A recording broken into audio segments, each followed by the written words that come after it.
Hi, my name is Emily, and I'm 25, but what I've been through has made me look older. I've never told anyone this story before. Not really. I guess because it sounds crazy, and I don't want people thinking I'm some kind of paranoid freak. But it happened, and sometimes, when I'm lying awake at night, I can still hear it, the sound of that axe. It all started when I decided to go to a place my friends told me about, Cutter's Peak. I know, the name alone sounds like a bad horror movie setup, right? But back then, I wasn't worried. I was curious.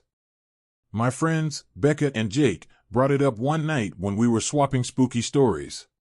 We'd already talked about haunted houses and creepy urban legends, and Cutter's Peak came up as one of those you should never go there places. It wasn't like any of us were thrill seekers or anything. We just liked a good scare every now and then. Except Becca, she got real serious when she talked about it. She told me about the lumberjack who supposedly went crazy up there. Some guy from the early 1900s who'd spent too much time alone in the woods and, well, lost it. They said he started hunting people. The legend goes that he'd sneak up on hikers or anyone foolish enough to be alone on that mountain and kidnap them. They were never seen again. Jake laughed it off, of course. He's the guy who never believes in anything spooky. But Becca's face stayed serious. I'm not joking, Em, she said. People disappear up there. Don't even think about going. And that's exactly why I went. I can't explain it, but the more they talked about it, the more I wanted to see it for myself. I love hiking, being out in nature, it's kind of my thing. So a couple of weeks after that conversation, I had this Saturday with nothing to do, and I figured, why not? It wasn't that far, just a couple hours drive. I thought I'd check it out, maybe hike around for a bit, and be back home before dark. I didn't tell Becca or Jake I was going. I could already hear their voices in my head telling me it was a bad idea. Plus, I wasn't planning on staying long, just enough to see what all the fuss was about. The drive out to Cutter's Peak was weird. At first, it was your typical scenic route, trees lining the road, the sun shining bright. But as I got closer, things started to feel off. The road narrowed, and the trees got denser, darker, like they were closing in on me. There were no other cars, and the farther I went, the more isolated it felt. I remember looking at the GPS, and it showed this one twisting road leading right up to the mountain, and that's it. No towns, no houses, nothing. I finally reached the base of the mountain, where there was this tiny, overgrown parking lot with just enough space for a couple of cars. It was empty, of course. Not that I expected to see anyone else there. The place looked abandoned, like no one had been there in years. The wooden sign that read Cutter's Peak was barely legible, covered in moss and grime. But I was already there, so I figured, what's the worst that could happen? I grabbed my backpack, stuffed with a water bottle and a few snacks, and started up the trail. At first, it was fine. The trail was kind of overgrown, but not too hard to follow. The woods were quiet, almost too quiet, but I figured it was just because I was alone. Still, there was this nagging feeling in my gut, like I shouldn't be there. I tried to shake it off. The sun was still high, and the trail opened up to this beautiful view of the valley below. I stood there for a while, admiring the view, when I realized something strange. It was silent. Completely silent. No birds, no wind, nothing. Just dead air. Then I heard it. The sound of chopping. Faint at first, but unmistakable, the steady chop chop chop of an axe hitting wood. I froze. My first thought was that it was another hiker, maybe someone cutting firewood. But it was too rhythmic. Too deliberate. And as soon as it started, it stopped. I stood there for a long time, just listening. But the sound didn't come back. I told myself it was nothing, maybe my mind playing tricks on me. Still, I couldn't shake the feeling that I was being watched. I turned back to the trail and kept walking, telling myself I'd go just a little farther, just enough to satisfy my curiosity. But the deeper I went, the worse that feeling got. The woods felt darker, even though the sun was still up. The trees seemed thicker, the air colder. And then, I saw them. Footprints. Big ones. They weren't mine. They were fresh, pressed deep into the dirt, and they led off the trail into the trees. I stood there, staring at them, my heart racing. The worst part? The footprints were headed in the direction I had just come from. Someone had been following me. I don't know how long I stood there, staring at those footprints, but it felt like forever. My mind was racing, trying to make sense of what I was seeing. There was no way I could have missed them on my way up the trail, which meant whoever made them had passed through recently, while I was at the overlook, probably. That realization hit me hard. I glanced around, suddenly feeling way too exposed out there in the open. The trees were thick, casting long shadows across the trail, and even though the sun was still up, the light was fading fast. The silence weighed on me, and I couldn't shake the feeling that someone was watching from the trees. My heart was pounding so hard I could hear it in my ears. I wanted to turn around and head back to my car, but something stopped me. Maybe it was stupidity, maybe it was curiosity, but I found myself stepping off the trail, following the footprints into the woods. They were big, way bigger than mine, and they were deep, like whoever made them was heavy, or carrying something. My stomach twisted at that thought, but I kept moving, each step slower than the last. As I walked, I noticed something strange. The deeper I went into the woods, the more the air seemed to change. It wasn't just colder, it was still. The trees here were old, twisted, their branches knotted together like they were holding secrets. There were no sounds, no birds, no wind, just the crunch of leaves beneath my boots. It felt like the world had gone quiet just for me. Then, suddenly, the footprints stopped. I froze, staring at the last print in the dirt, half expecting to see someone standing there. But there was no one. The prints just ended. No sign of anyone, no disturbance in the leaves or branches. It was like whoever had been walking just disappeared into thin air. I took a step back, my pulse racing, and that's when I heard it again. Chop. Chop. Chop. This time, it was closer. Much closer. I whipped around, scanning the trees, but there was no one. The sound was so clear, though, like it was right behind me. My skin crawled as I tried to pinpoint where it was coming from, but it seemed to echo through the trees, bouncing from one direction to the next. I stood there, heart racing, every muscle in my body screaming at me to run. But I couldn't move. My feet felt like they were stuck to the ground, like something was holding me there. The sound of the axe kept going, steady, rhythmic, like someone was methodically chopping wood in the distance. But there was no one there. I don't know what made me look up, but when I did, I saw something that made my blood run cold. Hanging from one of the branches, just a few feet above my head, was an old, rusted axe. The blade was buried deep into the trunk of the tree, and there was something off about it, like it didn't belong there. The wood around it was splintered and dark, like the tree had grown around the blade over time. But the handle looked almost new, like it had been placed there recently. I backed away slowly, my breath shallow, eyes glued to that axe. The sound of chopping had stopped again, and the silence rushed back in, heavier than before. I knew I had to get out of there. I didn't care about the footprints, the noises, or the stupid mountain anymore. I just wanted to be back in my car, driving far away from Cutter's Peak. But as I turned to head back to the trail, I heard something that stopped me in my tracks. A voice. Low, gravelly, almost a whisper. You shouldn't have come here. My heart felt like it stopped. I spun around, scanning the trees, but I couldn't see anyone.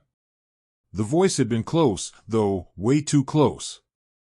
I felt cold sweat trickling down my back as I strained to listen, but the woods were dead silent again. I didn't wait to hear more. I turned and ran. Branches whipped against my face as I tore through the woods, not caring where the trail was, just needing to get away. My breath came in ragged gasps, and every time I looked over my shoulder, I expected to see someone, a figure in the trees, a shadow moving between the trunks, but there was nothing. just the endless stretch of woods and the pounding of my own heartbeat in my ears. I don't know how long I ran, but when I finally burst out of the trees and back onto the trail, I collapsed to my knees, gasping for air.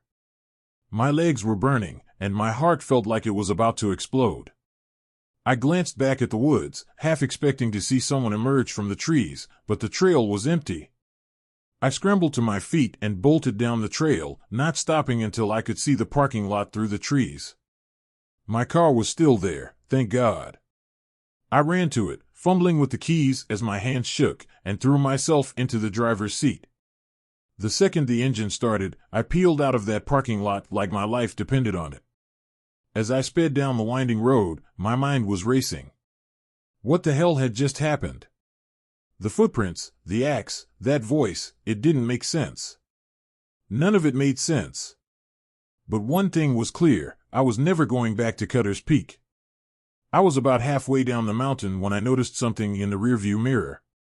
At first, I thought it was a trick of the light, but then I saw it clearly. A man. Standing at the edge of the road, just behind my car. He was watching me. I slammed on the gas and didn't stop until I was miles away. I didn't sleep that night. How could I? Every time I closed my eyes, I saw that man, standing at the edge of the road, watching me as I drove away. And it wasn't just that. It was the voice, the footprints, the sound of chopping that seemed to come from nowhere and everywhere all at once. I tried to tell myself it was just my imagination running wild, that maybe I was tired or overreacting. But deep down, I knew better. I didn't tell anyone what happened. I mean, what was I going to say? Hey guys, remember that creepy mountain you told me not to go to? Yeah, well, I went anyway, and now I'm pretty sure I was followed by some ghost lumberjack. Becca would have killed me for going up there in the first place, and Jake? He wouldn't have believed a word of it. So, I did what most people would do, I pushed it down. I tried to forget about it. But no matter how hard I tried, I couldn't shake the feeling that something had followed me back. It wasn't anything I could explain. It wasn't like I saw shadows moving in my apartment or heard strange noises. But there was this constant weight on my chest, like something was lurking just out of sight, waiting. About a week passed, and things almost felt normal again. Almost. I still had nightmares, though. I'd wake up drenched in sweat, hearing that chop chop chop in my head. Sometimes, I'd dream about the woods, about those dark, twisted trees closing in around me, trapping me. And always, in the distance, I'd see that axe hanging from the branches, rusted and waiting. I was starting to think I was going crazy. That maybe the stress from that day had done something to my head. But then, something happened that made me realize I wasn't imagining any of it. It was a Friday night, and I was heading home from work. I live in a small apartment just outside of town, nothing fancy, but it's quiet. I like quiet. After what happened at Cutter's Peak, I'd been craving normal, peaceful things, dinners alone, movie marathons, anything to drown out the memories of that hike. That night, I was in the mood for pizza, so I stopped at this little pizza joint on the way home, grabbed a slice, and started driving. As I pulled into the parking lot of my apartment building, I noticed something strange. There was a car parked in front of my building, a beat-up old truck that I didn't recognize. It was one of those rusty, dented trucks you'd expect to see in a horror movie, and I don't know why, but it immediately set me on edge. The windows were tinted, so I couldn't see inside, but it didn't look like anyone was in it. I figured it was just a neighbor's friend or someone who had parked there for the night. But as I got out of my car and walked toward the entrance, I saw something that made my stomach drop. There, on the back window of the truck, was a familiar image. An axe. It wasn't just any axe, though, it was the same one I'd seen at Cutter's Peak. The same design, the same rusted blade. Someone had scratched it into the dirt and grime on the back window, like a twisted message just for me. I stood there, frozen, staring at the drawing. My heart was racing, and I felt that same cold sweat I'd felt when I was standing in those woods. I glanced around, but the parking lot was empty. No sign of anyone. I thought about going inside, locking the door, and forgetting about it. but I couldn't let it go. I needed to know who owned that truck. I took a step toward it, trying to peer inside, but the windows were too dark to see through. My hand hovered over the door handle for a second, but something inside me screamed not to touch it. Then, without warning, I heard it. Chop! Chop! Chop! The sound came from behind me. It was faint, distant, but unmistakable. My breath caught in my throat, and I whipped around, scanning the parking lot. But there was no one there. Just the empty lot and the shadows of the trees lining the street. I bolted for the entrance, my heart pounding in my chest. As I fumbled with my keys, the sound came again, louder this time, echoing through the still night. Chop! Chop! Chop! I didn't look back. I slammed the door behind me and locked it, rushing up the stairs to my apartment. My hands were shaking so badly that I could barely get the key into the lock. When I finally did, I burst inside, locked the door behind me, and collapsed against it, gasping for breath. For a long time, I just sat there, listening. But the chopping sound had stopped. The apartment was silent. I spent the rest of the night sitting on my couch, every light in the place turned on, staring at the door. I couldn't sleep. Every time I closed my eyes, I saw that truck, that axe, and I heard the chopping sound. I should have called the cops. I should have done something. But instead, I sat there, terrified and alone, waiting for something to happen. It wasn't until the next morning that I got the nerve to check the parking lot again. When I did, the truck was gone. And so was the axe drawing.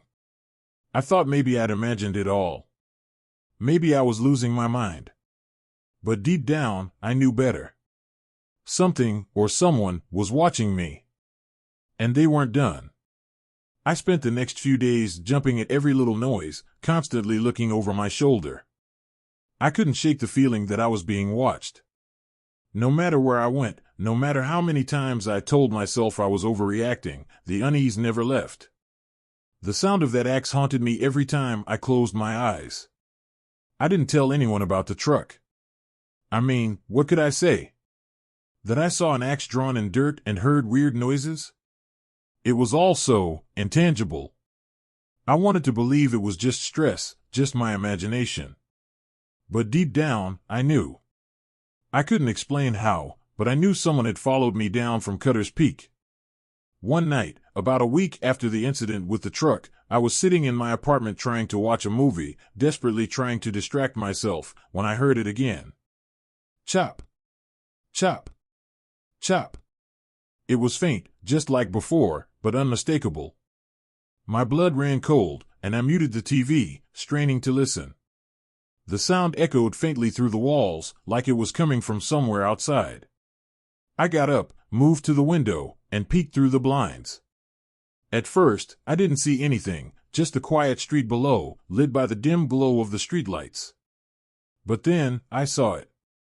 Parked across the street was that same rusty truck. My stomach twisted, and I felt my heart race as I stared at it.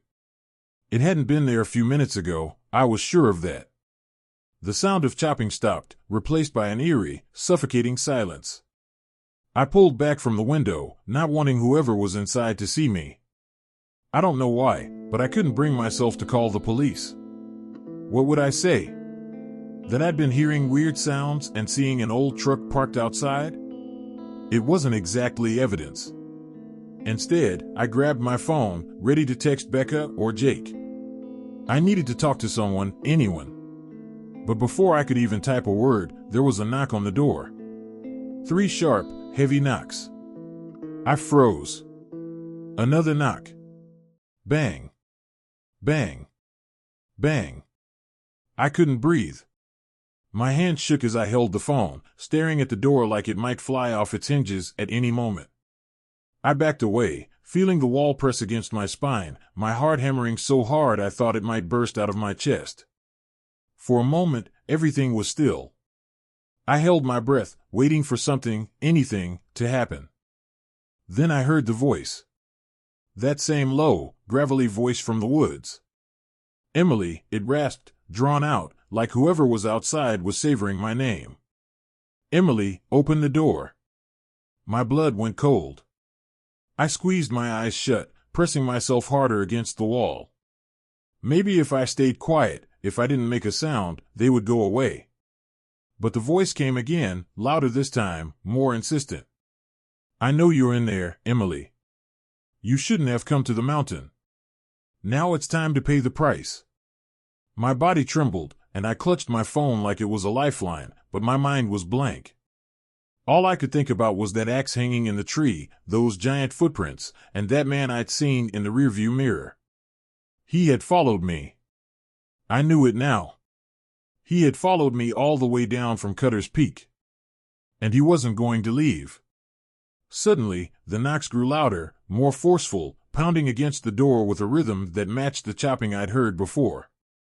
My heart raced, and I knew I couldn't stay there. I had to do something. Anything. I grabbed my keys from the table and darted toward the back door. My apartment had a small back exit that led to an alley, and I figured if I could just get out of the building, I might be able to lose him in the streets. My hands were shaking so bad I could barely turn the lock, but eventually, the door clicked open, and I slipped out into the cold night air. The alley was empty, quiet. I could still hear the pounding on my front door, echoing faintly from inside the building. My breath came out in shaky gasps as I crept through the shadows, keeping low, praying that whoever was at the door hadn't noticed me leave. I reached the end of the alley and glanced around the corner, scanning the street for any sign of the truck or the man. But the street was empty. No truck, no figure. Just the dim glow of the streetlights casting long, dark shadows across the pavement. I bolted. I don't know how far I ran, but I didn't stop until I was well away from my building, until the pounding in my chest was louder than the pounding on the door. I ducked into a nearby diner, out of breath, trembling, and collapsed into a booth in the far corner. The waitress gave me a strange look but didn't say anything as she poured me a cup of coffee. I sat there for what felt like hours, trying to make sense of everything, but no matter how many times I went over it, nothing made sense. That truck, that voice, it was real. It wasn't my imagination. I wasn't losing my mind. But I had no idea what to do. Eventually, I worked up the courage to head back home.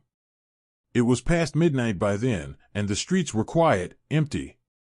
When I reached my apartment building, the truck was gone. The knocking had stopped.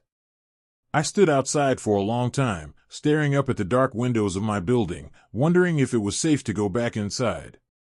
My body was exhausted, my legs shaking from the adrenaline. But I had to know. I had to see if it was over. When I finally made it to my door, the hallway was empty. No signs of anyone. The door itself looked untouched, no scratches, no dents. For a second, I thought maybe I had imagined the whole thing. Maybe the stress had finally gotten to me. But when I unlocked the door and stepped inside, I saw it. Carved into the wood, just above the handle, was the same symbol I'd seen on the truck. An axe. I don't know who, or what, followed me back from Cutter's Peak. But I do know one thing. It's not over. And I don't think it ever will be.